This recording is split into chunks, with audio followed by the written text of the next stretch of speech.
اللہ الرحمن الرحیم۔ شروع اللہ کے نام سے جو بڑا مہربان نہایت رحم کرنے والا ہے۔ نسب نامہ مبارک۔ آپ صلی اللہ علیہ وآلہ وسلم کا مبارک نسب نامہ یہ ہے کہ آپ صلی اللہ علیہ وآلہ وسلم کی والدہ کا نام آمنہ تھا اور ان کے والد وہب بن عبد مناف بن زہرہ بن کلاب تھے۔ یہ وہی کلاب ہیں جو والد کی طرف سے آپ صلی اللہ علیہ وآلہ وسلم کے نسب نامہ میں آتے ہیں۔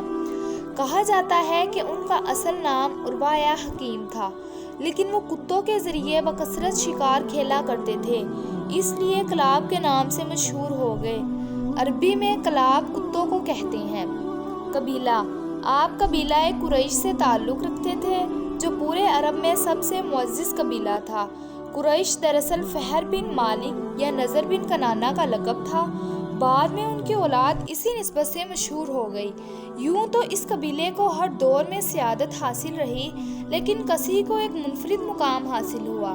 اس کا نام زید تھا۔ وہ بچپن میں یتیم ہو کر والد کے ساتھ ملک شام کے قریب قبیلہ ازرہ میں جا بسا اور وہیں پلا بڑھا بھی تھا، لیکن جوان ہو کر مکہ آ گیا اور کچھ ہی دنوں بعد خانہ کعبہ کا متولی بن گیا۔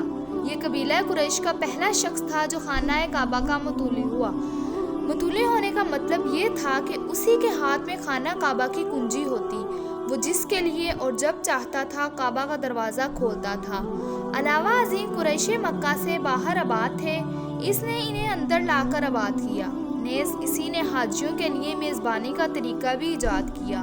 وہ حج کے دنوں میں بڑے پیمانے پر کھانا تیار کراتا اور چمڑے کے بڑے بڑے حوضوں میں کھجور، شہد یا کشمش سے میٹھا شربت بنواتا اور حاجیوں کو پیش کرتا۔